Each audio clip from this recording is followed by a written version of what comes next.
Welcome to Get Fact.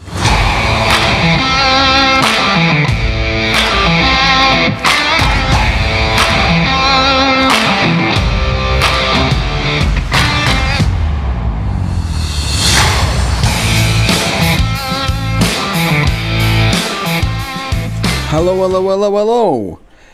It is Steve from the Get Fact, and I am alone. That's right, I'm on my own. Stu's left me, he's gone on holiday. Dan's not back yet, so I'm on my own. But however, I have got a guest coming on. Her name is Kiera Rumbough. Again, I'm rubbish with names, and that name could be wrong. But I can't wait to talk to her, because we was actually looking for a marine biologist. We came across Kiera, and she's not actually a marine biologist anymore, but she used to be. But she still has an interesting story. She actually travels around the world on the boat, talking to different tribes and stuff. So that'll be an interesting chat. And I'll jump straight onto the Chat GPT news, because that's something I can do on my own without Stu after him leaving me. So here we go. A man in Australia found a venomous snake hiding in a cereal box. A town in Japan had to apologise for using a cartoon character with a penis-shaped head as one of their mascots. A woman in the UK discovered a tooth inside a bag of candy she purchased at the store. A man in the US accidentally shot himself in the foot while trying to kill a cockroach. A group of scientists in India discovered a new species of spider that looks just like a jester's hat. And that's all for ChatGPT news. Over to you, Stu. Oh. Yeah. And yeah, that's all for the ChatGPT news. I hope you enjoyed it. Again, disclaimer, that news might not be true. It's from ChatGPT, which is an AI that doesn't know if it's true or not. So do your research. If you are following us on Instagram or TikTok, you would have noticed that we've been doing fact or reset videos and letting you play along. So if you listen to this podcast and you're not following us on Instagram or TikTok, it's just Get Fact and follow us and you'll be able to play along. We've still had no emails coming in this week, so I can't talk about emails. But if you want to email in, email at contact@getfact.co, and our website for the episodes full length is www.getfact.co. And you can also find us on all other media platforms such as Spotify, iTunes, Google Play, Google Free, Android Free, whatever. We're on everything. Thanks for listening, and I'll see if we can get Stu to chat on his holiday, but if not, we'll just have our guest. Yeah, I'll see you soon. Hello. I can't see you. Hey. Hello. You enjoying your holiday? It was until today. Aye, what's happened? Absolutely peeing down. Is it? Oh, it's Yeah. lovely weather over here. I believe so, so don't say nothing about that. Getting an ass suntan. Just gone out and bought sun lounges today. You're up. What have you been up to? Have you been on your boat? Well, we went on one of those train tours, it's like a car that looks like a train and has loads of carriages. Yeah. And we got absolutely drenched. So it's fun. We were sat there at the front of the carriage with an umbrella facing it. What, so you don't get wet? Yeah. We were huddled all under it so we couldn't see nothing. Have you noticed as well? T-shirts have come. Oh, fantastic. Yeah. They got a little load of waffle. That's a load of waffle, that's up. Yeah, we'll have to start selling merch. And it's too hot for a brew, so I've got a can of Fanta Cherry. Oh, not Fanta Cherry. What's it? 7-Up Cherry. We've got a Bailey's coffee, keep us warm. Yeah. Is that what you're on?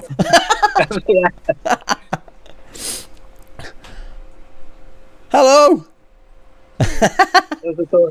Hey, Emily. Tell me to be quiet. Keeping me quiet. Why are you talking too the loud? view anyway. You what? That's Oh, the view. lovely. That's nice, isn't it? And then look at my And then he view. comes back to me. I've got another awkward name for the guest today that I'm going to pronounce wrong. What? Kiera Rumbough. Rumboughh.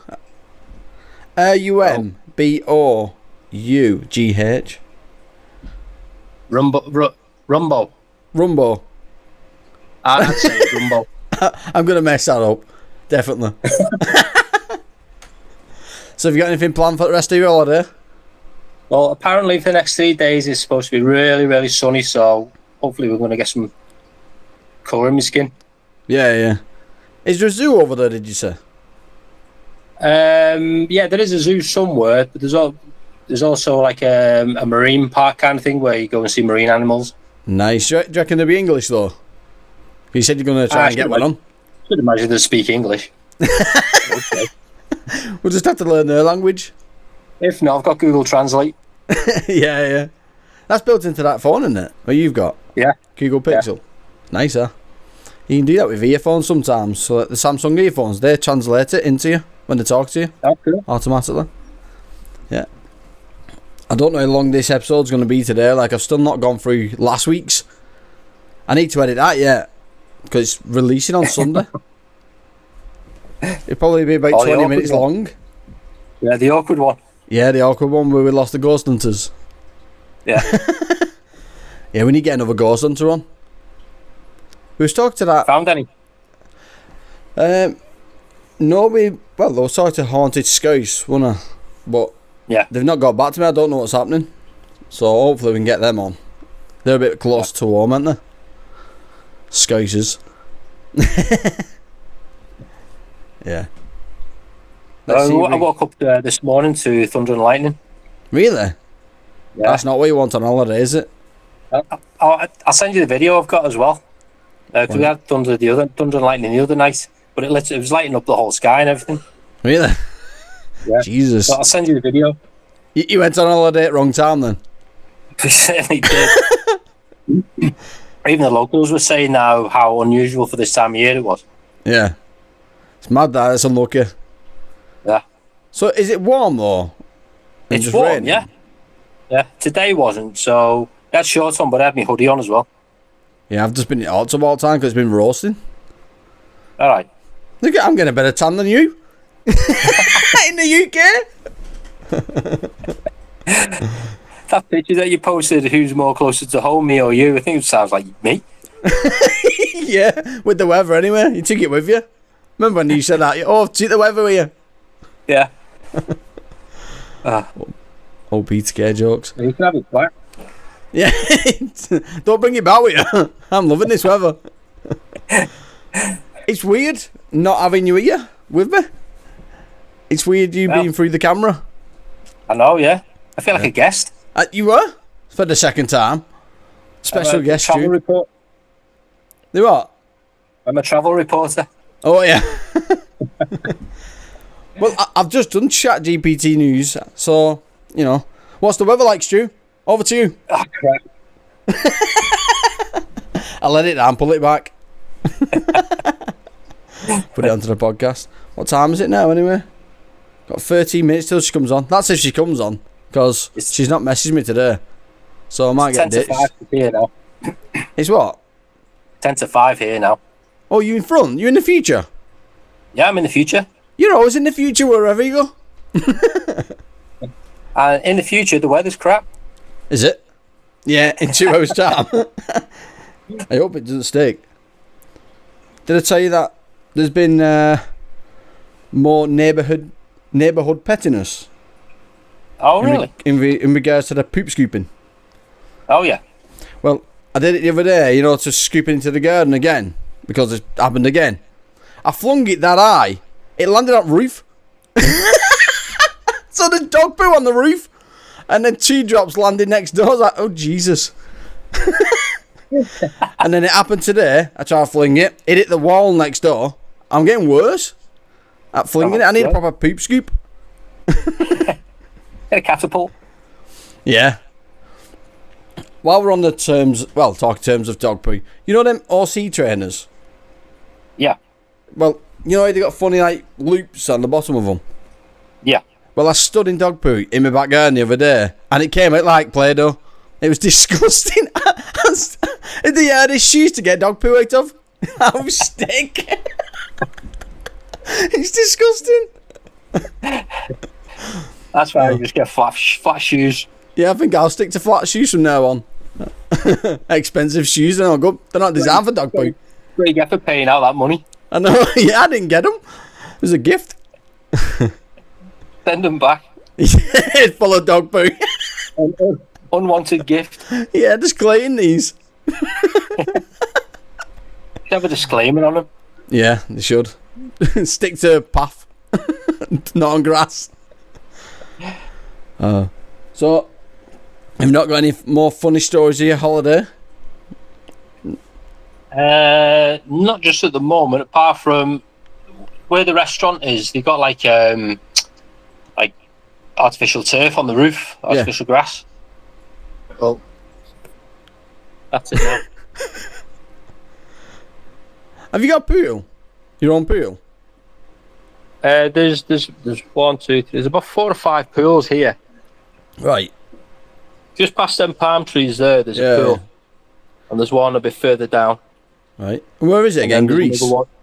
There's another one over there somewhere. Are you in Greece there? Crete. It's an island off Greece. Ah, right. Oh, I need to go on holiday soon. I might book a week holiday in August or something. When my birthday is. We'll leave the weather here. Leave the weather at your England. Yeah. I'm not going there. I'll stay here. It's sunnier. Yeah.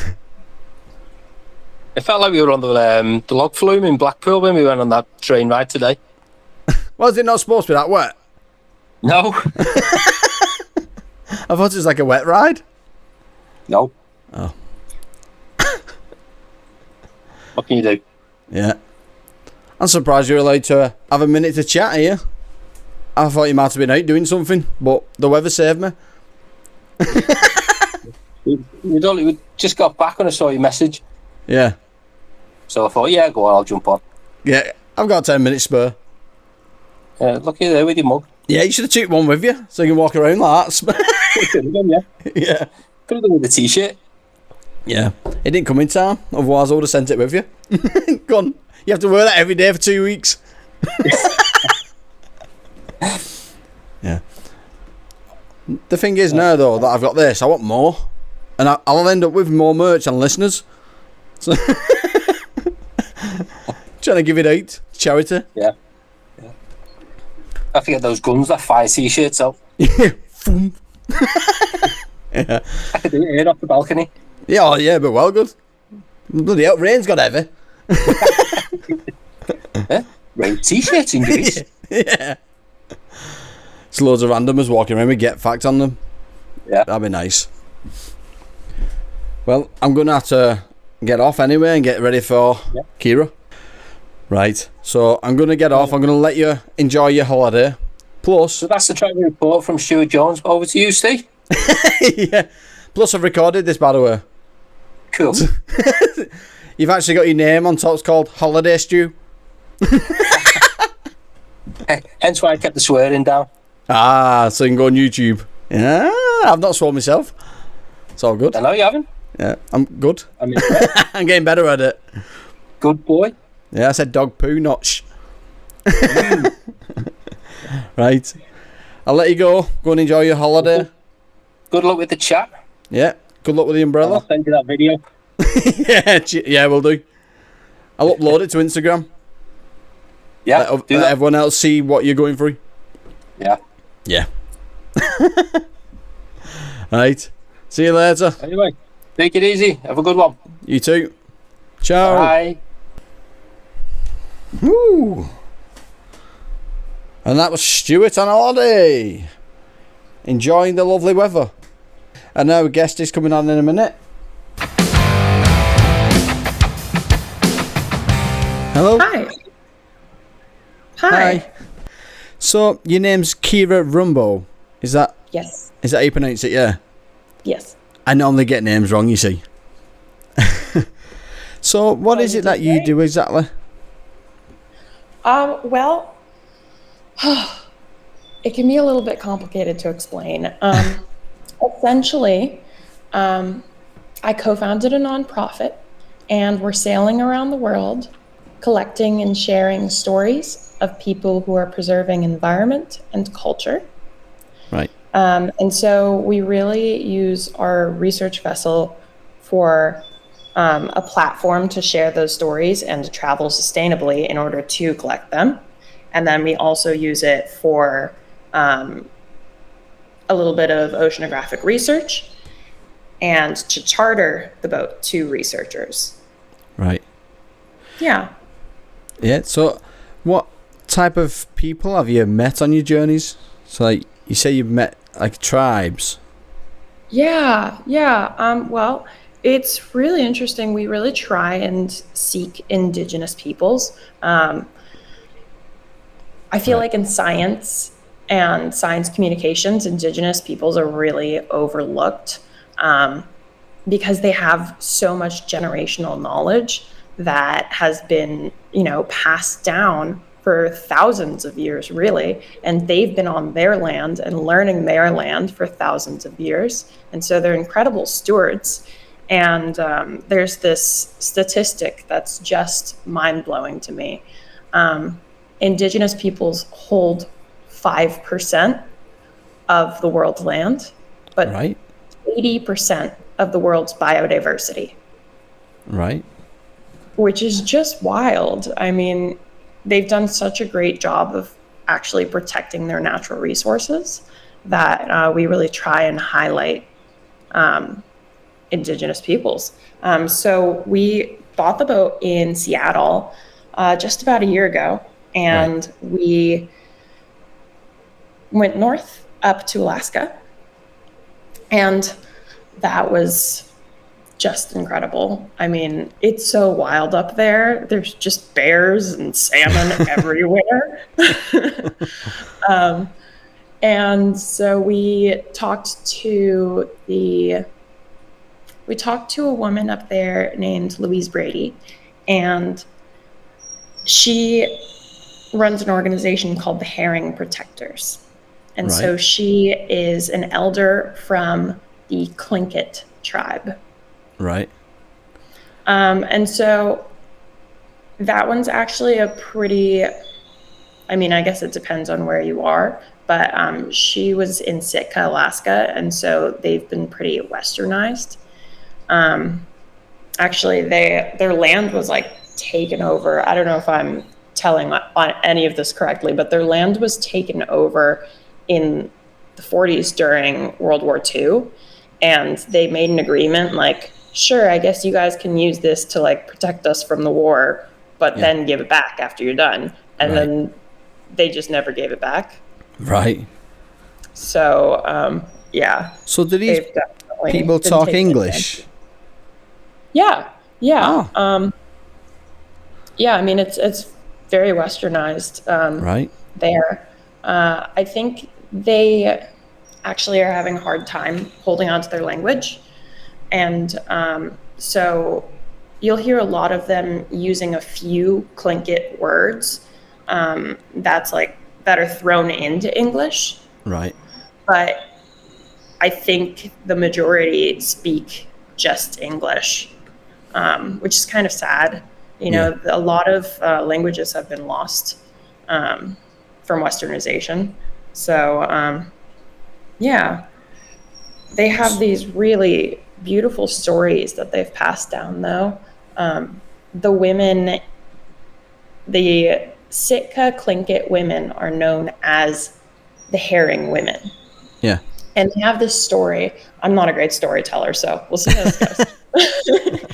But they have this story of this woman who they were getting ready to move to their like fish camps for the summer. And everyone was preparing and gathering food. And there was this woman who everyone thought was just crazy because she went down to the ocean and was standing on a rock and was just singing to the ocean. Right. And they were all like, okay, she's cuckoo. But she stood there singing to the ocean, and then she got tired, so she laid down and fell asleep on the rock. Right. And what happened was the tide came up and covered her body, and the herring came and they all laid eggs in her hair and provided her with sustenance. And then the tide went down and she had all this beautiful food. And so it's actually a traditional method of fishing for them to take these branches of like a type of pine tree, and they sink them in the ocean. And then the herring will come, and they just like have this beautiful symbiotic relationship with them. The herring just know to like lay their eggs on the branches. I mean, the eggs are kind of everywhere at that point, but the branches hold the eggs so nicely. And so they'll sink these branches. The herring will come and lay their eggs, and then they'll pull up those branches. And so they don't kill the herring themselves. They just take some of the spawn. And so it's very different from how people in the Western world fish herring. There's a fishery up there called the Sacro fishery. Right. And what they do is they will specifically target pregnant females because the egg sac within the female is like a delicacy. Yeah.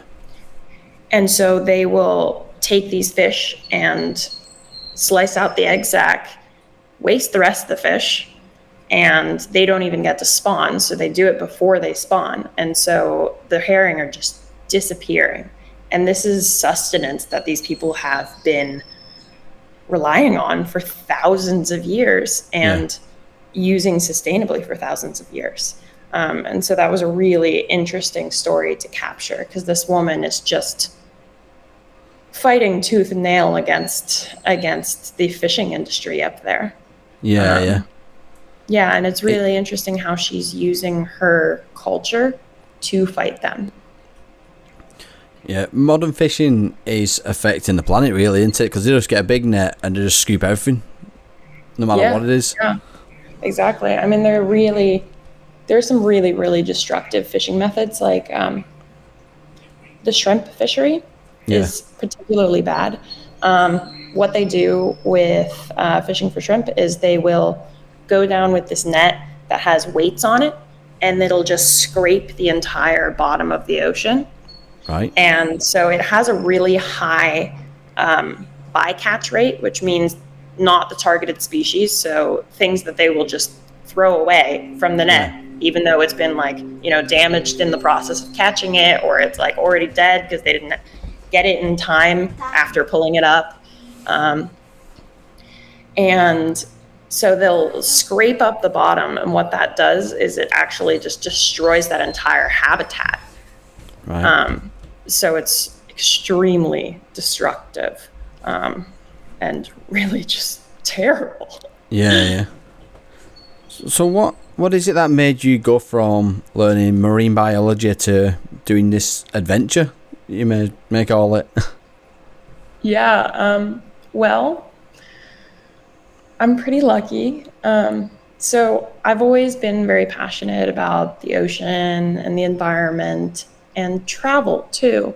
I did a program in college called Semester at Sea, and I lived on a boat, a very different kind of boat. It was a cruise ship, essentially. It was like kind of like Sweet Life on Deck, if you ever watched that when you were I've not known about. But essentially it was like a whole bunch of college kids living on a cruise ship together and traveling the world while taking classes, which was a wild time.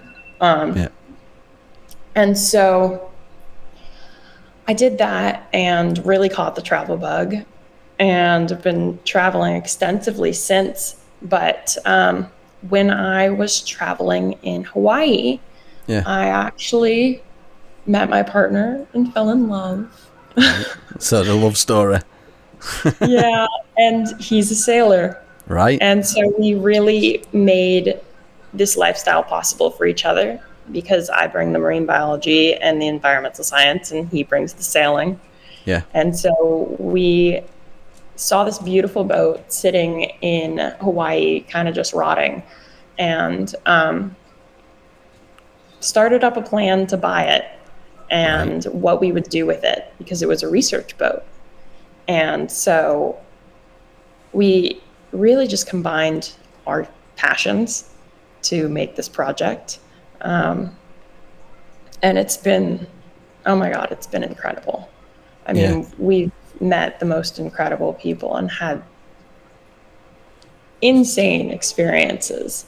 I mean, with people, with the natural world, I've seen things this past year that I did not think I would ever see in my life, or do in my life. And it's been incredible. And it's been really incredible to film all of it and to share those stories.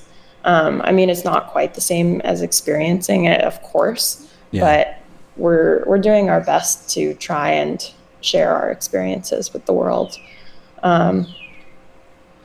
So, do you ever come across any tribes that are less welcoming?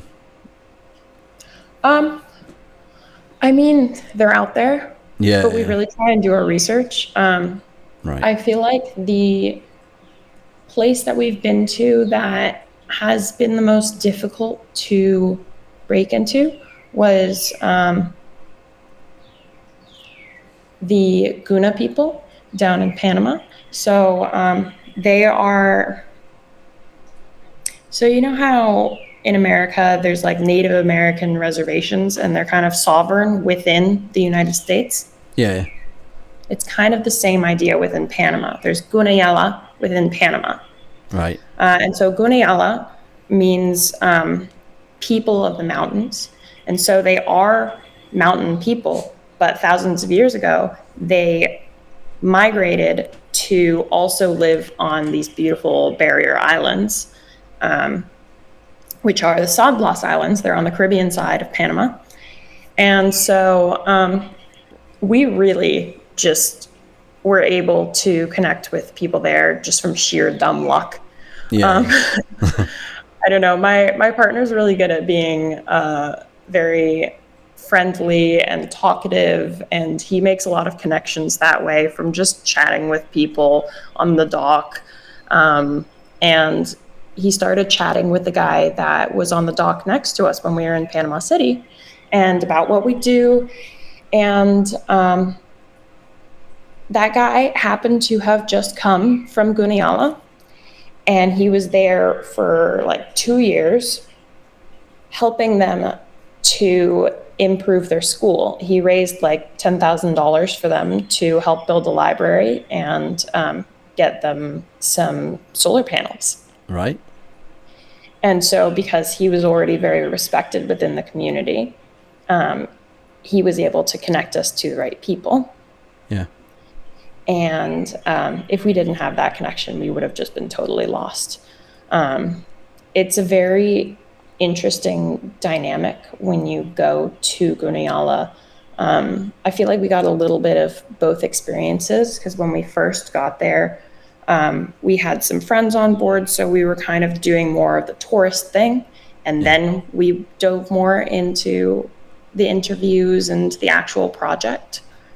And so when we were doing the tourist thing, it's so interesting, the dynamic, because it's like these people will just row right up to your boat in canoes and try and sell you things. You constantly have people like hanging on your boat just asking for money. And it's kind of challenging to see. I mean, it's a really difficult dynamic. Because you're there to try and help these people, and I'm such a bleeding heart, but also like I am not an endless money pit, and I can't buy something from everybody. Yeah. And I don't know, I feel like you almost feel guilty when you like don't buy something from someone and they've spent their morning rowing their way out to you. Yeah. Yeah, it's interesting, but Yeah. wow, that culture is incredible. Yeah. I wish I got to spend more time there. We spent 2 weeks there, which is longer than most places, but I still feel like I've only got the Yeah. tip of the iceberg. Yeah. Yeah. So, have you ever had any problems with your boat? Because you said you seen it rotting away or whatever, then you bought it. Well, So have you ever had actually, problems? we didn't end up buying that boat. We Oh, really you wanted didn't? to. We really wanted to, and then it just didn't really work out with the guy that was trying to sell it. I think Right. he didn't really want to sell it Okay. because he wasn't putting a reasonable price on it and was Yeah, just putting putting the too much feelers out. Exactly. He was Yeah. putting his feelings on it. And so we had another boat in our back pocket that we were trying to use for discussions like, oh, if this doesn't work out, then we'll just buy this other boat. Just to like kind of a negotiating tool. But then when that really fell through, we went straight to Seattle to check it out, and it actually turned out to be better than Right. the first boat. It's a lot more comfortable and finished, so it's actually it's a yacht from the 70s, and Right. so it used to be very bougie, and now when we bought it, it was a bit decrepit. So does it Yeah, have like beds and stuff in it? Yeah. Yeah, Yeah. of course. It has 4 rooms and Wow. the capacity for 10 people. Okay. And so, yeah, it was really interesting when we first bought it because it looks like this like gorgeous like yacht that you would think like, oh my God, that person must have so much money to buy it. No, it was like really in bad shape. When we bought it, it was like camping. Yeah. I had to pee in a bucket for like a month. Luckily, we were at a marina, and so they had restrooms. So if I really had to go number 2, I could walk somewhere. Yeah. Yeah. But yeah, it was definitely challenging in the beginning, just getting off of the dock at all. Right. So all of the pipes were burst because they hadn't released the pressure during winter. Yeah. And they all froze and just burst. And so we had to replace all of the plumbing. And we did that all ourselves. We don't have money to do that, or to pay someone to do that. So we just buy parts and figure it out along the way. So my partner has become quite the plumber, engineer. He already was a woodworker. Yeah. Now he's learning hydraulics. Yeah. Things that you have to pick up. Yeah, exactly. So, yeah, we had to replace all the plumbing. We had to rebuild the generator. Shout out to my friend Graham for helping us with that. We had to get a new anchor. The anchor was not the right size for the boat, and so because we are actually traveling with the boat and not just going from dock to dock, we had to have an anchor that could hold us in a storm. Right. So was it too small? Yeah, much too small. Yeah. Right. Our anchor is 154 pounds. Yeah. And I think they only had like a 50-pound anchor on that boat. So it was like way undersized. Yeah. Like just enough to get you by for like the day. Right. So yeah, So have you had any scares in the storms? I'm sorry? Have you had any scares in like storms or anything where you thought you might actually get sunk? I haven't. Right. But my partner has. So before we bought this boat, we were filming a documentary of the same name, Apparent Winds. I feel like I should mention that because I haven't even said that name yet. Apparent Winds is the name of my project. Okay. The name of my nonprofit. And where can you find that? Sorry, Apparent Winds. Apparent Winds. So we make YouTube videos. So if you search the Apparent Winds Expedition on YouTube, you'll find it. We also have a website, apparentwinds.org, and we have an Instagram. And so our first episode of our second season just premiered last night. Right. Yeah, so very excited about that. So on that, what do you film on that? Do you like film talking to people like the tribes and stuff? Yeah. So that was our season in Central America. And so we started off with some whale researchers on board. Right. And so we did some very exciting observational research with them. And it was really interesting because they were all orca researchers that also do other whales. But they were all really they're orca guys. They were really excited about the orcas. Yeah. And we kept getting reports of all these orcas around us, but we couldn't see them. We could never find them. Right. They were so elusive for that entire month. You can hear them, can't you, for miles? Orcas. Or is that a different whale? Yeah, orcas are the killer whales. Oh, right. So is it the blue whale that you can hear for miles? Hear them? Yeah. Well, actually, whales are really unique and really smart.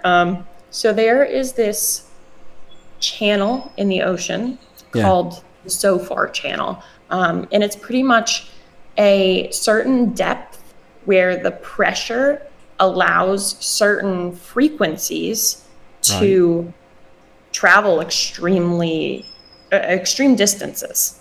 And so whales emit such low frequencies that aren't able to be heard by humans, but you can literally pick them up on the other side of an ocean.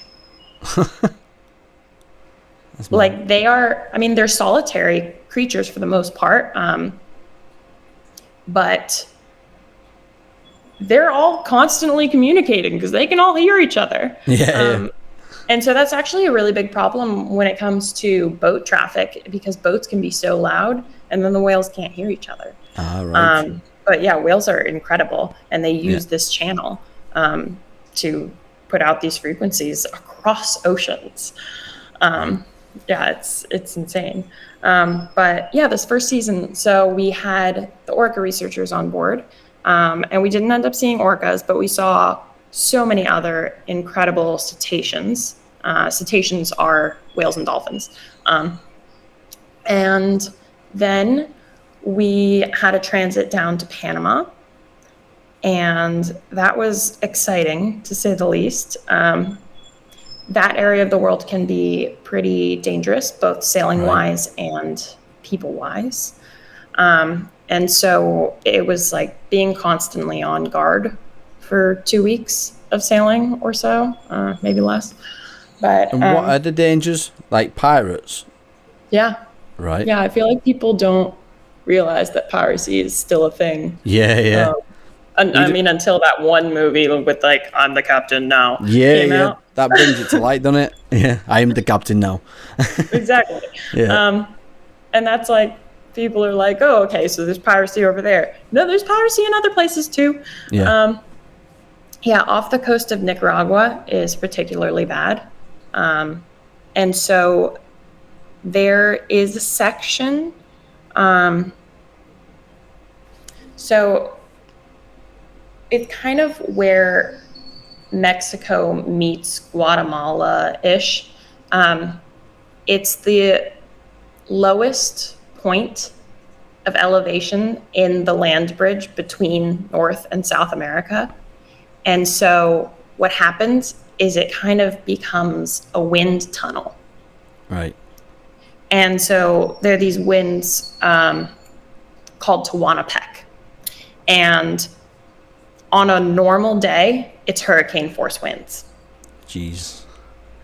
Yeah, so it's really difficult to sail through there. Okay. And there's pretty much two methods for sailing through there, which is either literally going 500 miles off the coast, so it just does not affect you at all. Yeah. Or staying so close to the coast that the wind doesn't have a chance to build the waves up. Right. And so that's the method we chose, because we just didn't have time to go 500 miles off the coast. Yeah. But that area can have piracy. And usually the protocol when it's an area of piracy is to stay at least 200 miles off the coast. But here, we couldn't. We had to literally stay within sight of the coast. Like, I could have jumped off the boat and swam to the coast. Right. And so it was really nerve-wracking. And there's all these little boats called pangas. And they are the boats that fishermen use. They're the boats that pirates use. Yeah. And they are just everywhere. I mean, the fishermen are out. They're everywhere. And you just never know when it's not going to be a fisherman. And so we had our flare gun out always. Yeah. We had zip ties out in case we were somehow able to zip tie them. I don't know. But it's definitely a concern of ours that we are trying to figure out how best to handle. Yeah. Yeah, we've had a lot of conversations about it because, I mean, I don't want a gun on board, but also, what do you do if pirates come and take over your boat? And that just makes traveling more complicated because you have to check firearms into countries, and I'm not trying to smuggle any weapons. Like, Yeah. no, thank you. So, yeah, it's definitely complicated. Yeah, it's quite scary. Yeah, and it's scary. Are you a good swimmer yourself? I'm sorry? Are you a good swimmer yourself? Yeah. Yeah. I'm actually a certified freediver. Oh, yeah. Yeah. Freediving's so fun. Oh my God. It's so just beautiful and meditative. And, scuba diving's great. Right. I'm not knocking scuba diving, but you feel so much more connected to the ocean when you're freediving, when you don't have this bulky gear on and you're not giving off these bubbles that are super noisy and scare everything around you. So how long can you hold your breath for then? That's a good question. I do not measure it. I mean, a lot of people who are freedivers are really competitive and do it because they're like, oh, what's my personal record? And I just like to go down and look at the fish. I'd be scared in case I can't get back up. Yeah, I think during my freediving test, I had to do at least 2 minutes of a breath hold, which doesn't sound like that much until you try it. Yeah, it's long. I know. So I can do at least 2 minutes. Yeah. I was going to say, so how do you know when you've gone too far down? So when you need enough oxygen to come back up. So how do you know when you've gone too far? Well, it's actually interesting. Humans are... humans are still mammals, and mammals have a reflex called the mammalian dive reflex. And it really is... we are designed to be able to dive, which is really interesting. As soon as cold water hits our face, it triggers bradycardia, which is pretty much when your heart rate slows down, and it triggers vasoconstriction, which means that your blood vessels constrict, so there's less blood flow. Right. And your heart rate has slowed to conserve oxygen. Yeah. And if you're doing it properly, you could literally black out down there and somebody could come get you and you would be fine. All right. As long as they came and got you in within 3 minutes. Yeah, exactly. And just brought you to the surface and you're supposed to blow on somebody's face to get them to breathe again naturally. Yeah. But as long as your airways are protected, you're fine. And so what's really important when you're freediving is, you just do it with a snorkel, right? Yeah. Take the snorkel out of your mouth. That's really important because then your mouth stays naturally closed. if you were to pass out. Right.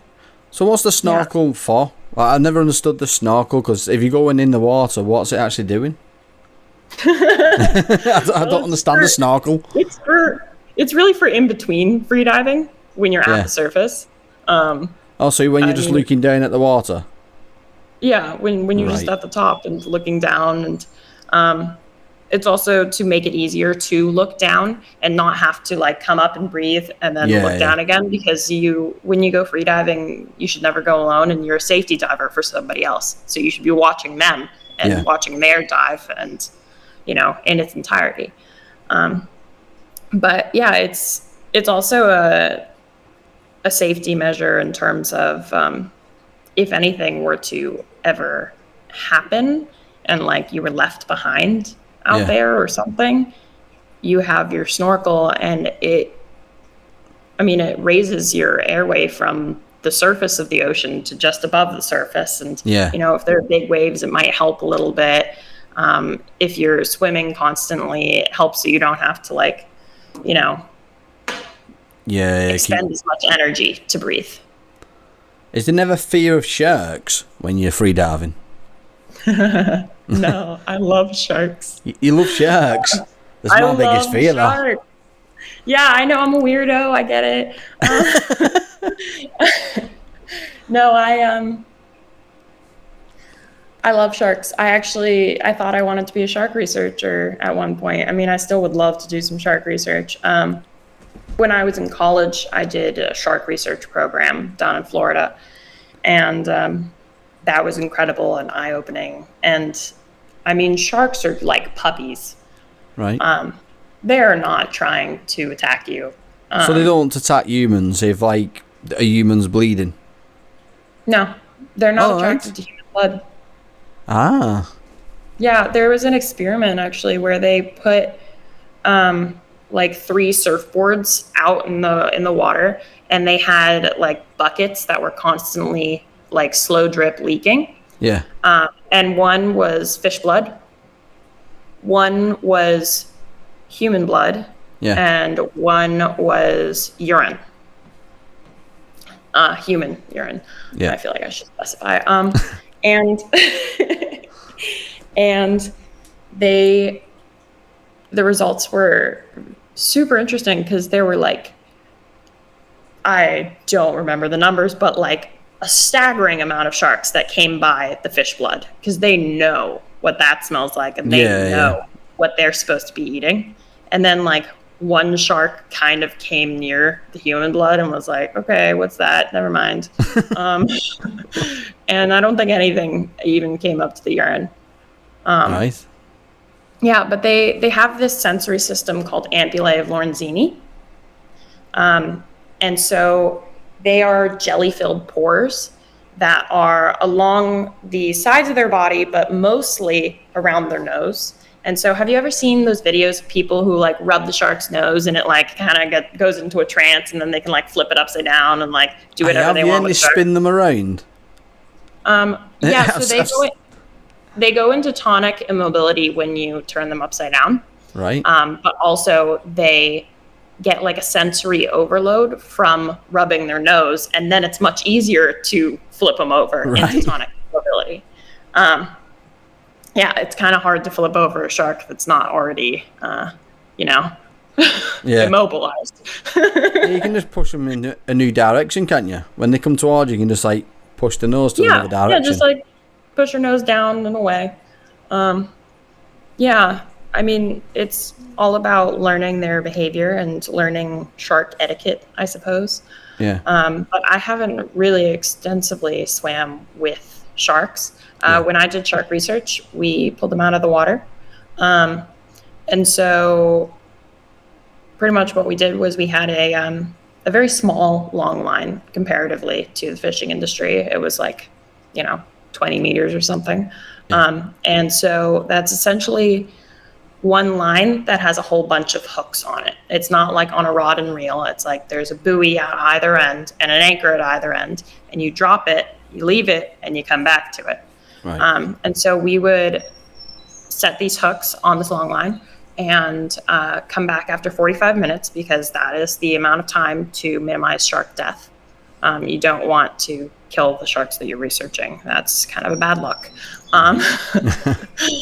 And so we would pull up this long line, and we were in Florida, so there are a lot of sharks there, but a lot of them are not like the huge like tiger sharks and the huge like great whites. Most of them are smaller mesopredators, and then nurse sharks are super common.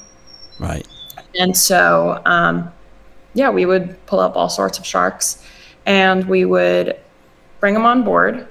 If they were larger sharks, that was a little bit more of a process to bring them on board. Yeah. What you do is you have somebody holding the hook and trying to kind of walk them along the back so that they are parallel with the back of the boat. Yeah.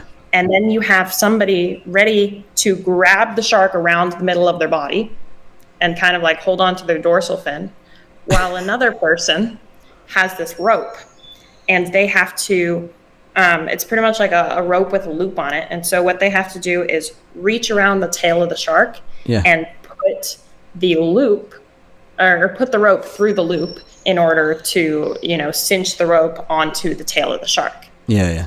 And then you use the tail rope, you clip that onto another line, and everybody, it's kind of like heave, and you all pull the shark up. Right. Yeah, but you don't want to pull it up by the hook because that could set the hook in further and really hurt the shark. Right. You don't want to pull them up by their mouth, essentially. It was an incredible experience, and really eye-opening. And I feel like the more I learn about sharks, the less I'm scared of them.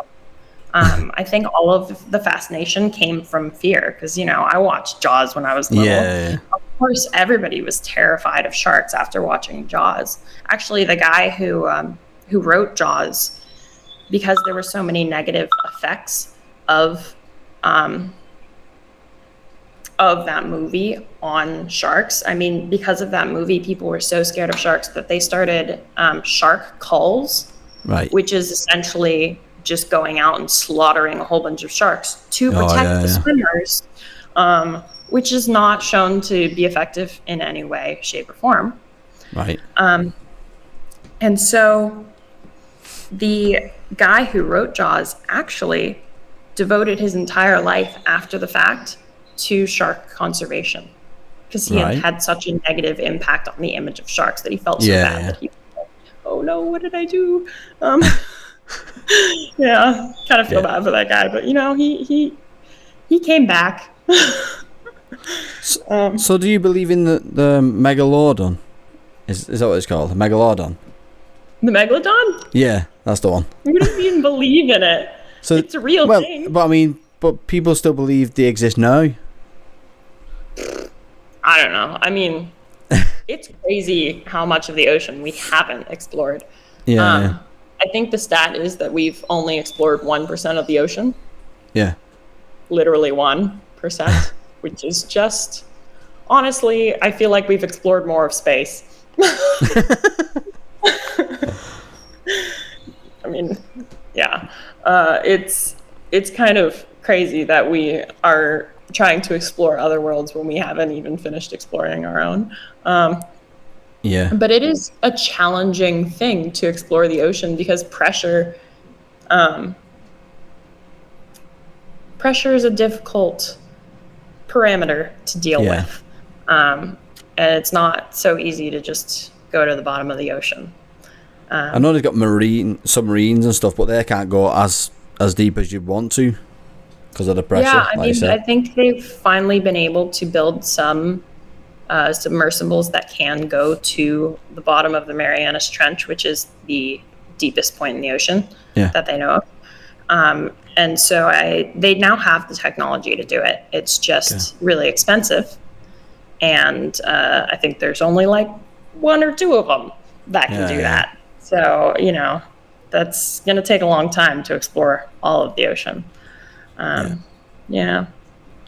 we're working on it. Yeah. So, would piranha be the same as sharks? They don't eat humans either. Piranhas? Yeah. Oh my god. Are you kidding?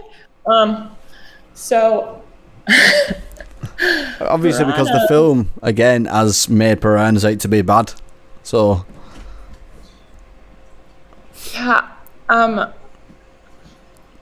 All right, so this is not at all like marine science knowledge or anything. This is straight up like Discovery Channel watching that show Monster Fish. You know that show? The dude just likes to get in the water with all sorts of crazy fish. And so essentially the guy goes in the water with a whole bunch of piranhas, and they don't care right. about him at all. They just swim around him. And so unless you were like have an open bleeding wound where you are like, I don't think they're going to touch you under normal circumstance. They're not going to attack you, but I think they'll finish the job. Yeah. So if you was already You know what I injured, mean? they'd come along and just finish it off. Yeah, exactly. So yeah, that's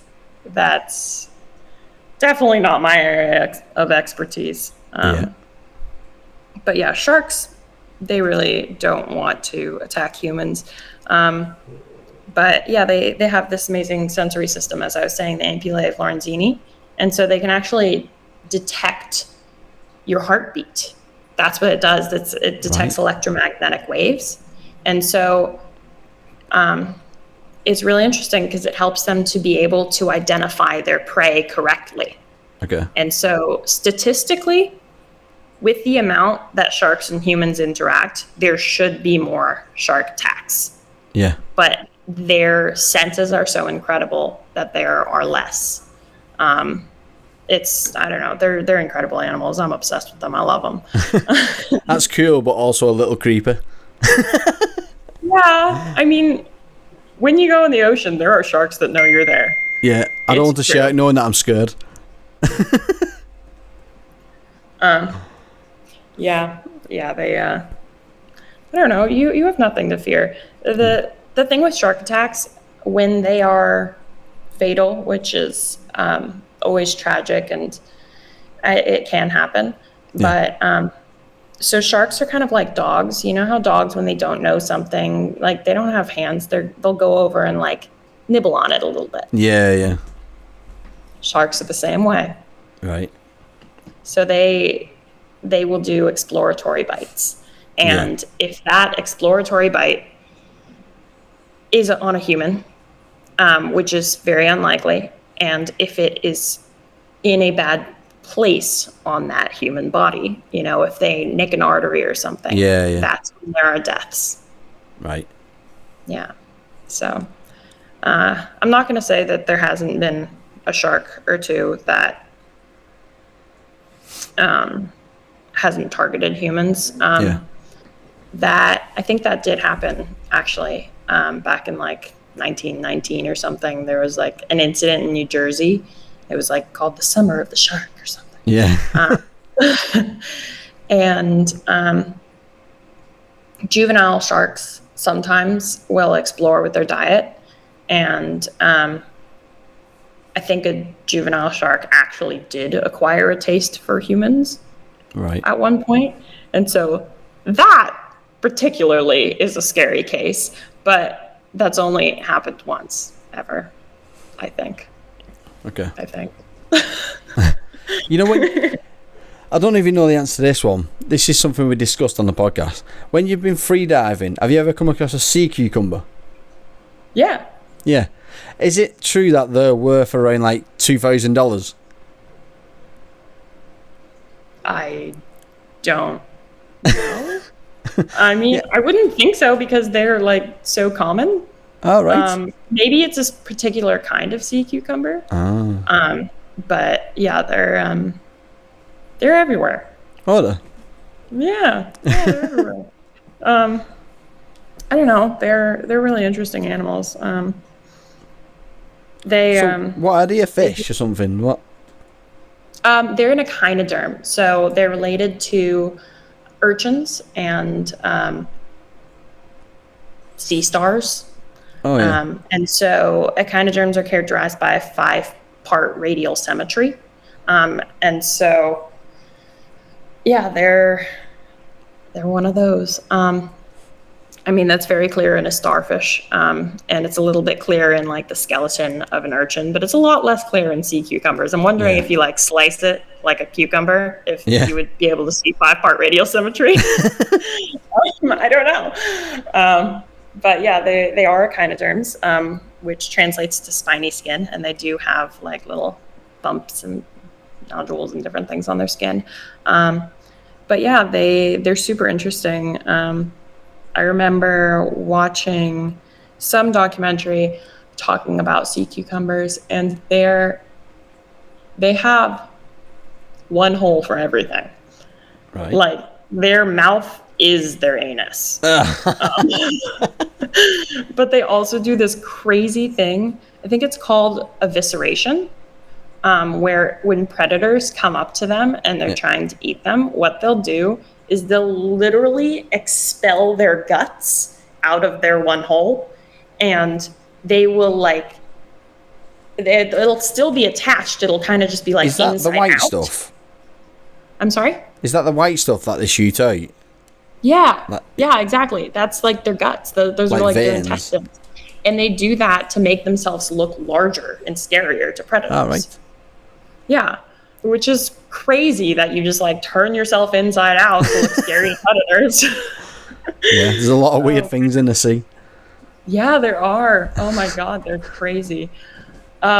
Yeah, my favorite shark actually is a weird one. If you look it up, they look so scary because they just have like the largest teeth comparatively to their size. But when you actually realize how large they are not scary. They're like 1 or 2 feet long. They're called cookie cutter sharks. And I just think they're so cheeky. They will go up to larger animals like whales, dolphins, other sharks. Yeah. And they'll swim right up, take a chunk, and run away. And that's how they eat. Right. And so they're called cookie cutter sharks because they leave perfectly circular marks on these animals. And just if you ever nibble. see like a picture of a dolphin that has just like a wound that's perfectly circular, that was a cookie cutter shark. Yeah. Yeah, I mean, I've seen the wounds on dolphins like up at our bow. Really interesting. It's crazy though. Yeah. So it's coming to the end of the podcast, so I need to play a game with you if you don't mind. Sure, I love games. It's called Fact or Reset. Basically, the aim of the game is I tell you a fact. If you think it's a fact, you say fact. If you think I've made it up, then you say reset. Reset, okay. Yeah. I'll just play the jingle. We'll try. Oh boy, I'm so gullible. Yeah, I'll play the jingle and then we'll play it. Stand clear. It's fact or reset.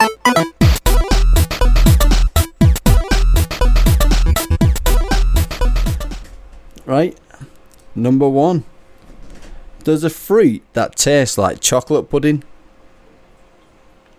I'm gonna say fact. Yep, you're on the board. The board behind me, the leaderboard. Okay, cool. Yeah, there are crazy fruits out there. Oh, yeah. I have to tell you about one. When I was down in Guna Yala, they used a fruit. They will kind of do like, it's kind of like a henna tattoo.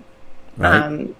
Except they do it with what they have there locally. And it's like this fruit that, it looks like something from Avatar. It's like blue juice. And they'll take like charcoal, like just like burnt wood, mix it with this like blue fruit juice. And that's what they use for their henna. And so what they did before I left was they do this for women. They give them a line straight down their nose for protection. All right. And so they did that for my passage. It looked terrible, but it was sweet. Yeah, it was a gesture. All right, continue. So number 2. Terminator was actually a sequel to another movie franchise called Mech Race.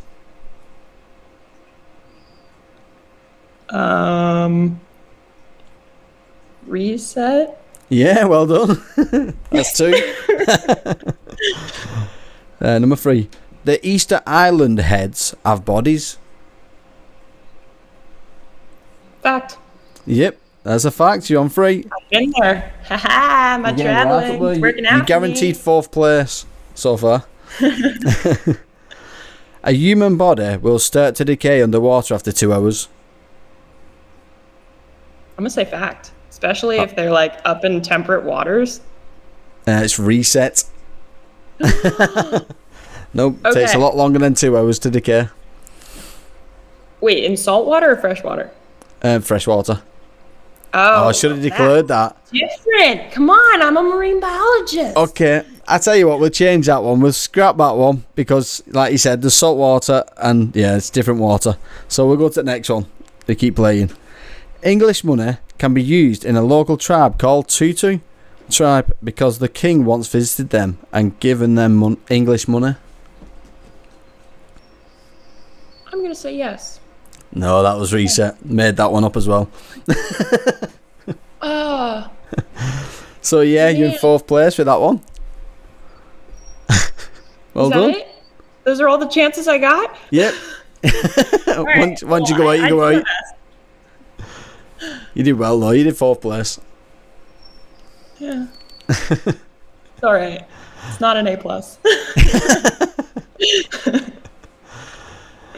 Well, I'm going to have to wrap this up anyway because it's game time. I need to go and do other stuff. Right. But it's been fantastic talking to you.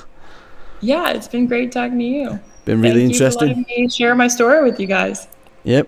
And I'm glad I'm going away, not scared of sharks as much.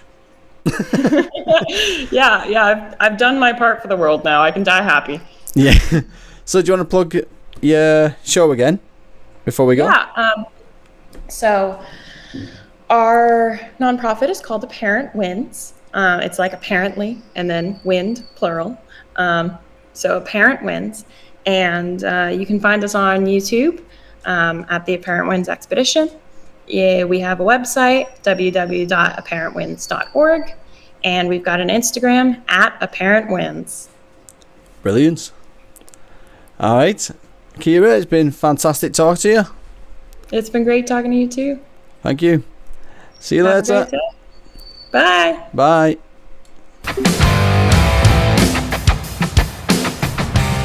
And that was our lovely guest, Kiera Rumbough. And as Kiera said, she is a non-profit organisation. She's currently working to build and implement the pilot programme of educational tools and resources. And to find out more about what Kiera does, go to apparentwins.org, and you can also find her on YouTube by typing in Apparent Wins. That was great to chat with her and learn loads. At least I'm not scared of sharks anymore. Just like to thank Kiera for coming on and educating me on some things. And now I know that sea cucumbers are common. I won't be going to the sea to find any of them.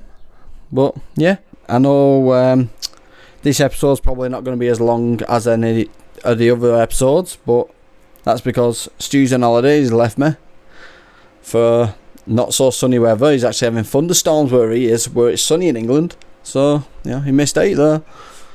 I'll actually be posting a video of his stormy weather that he recorded.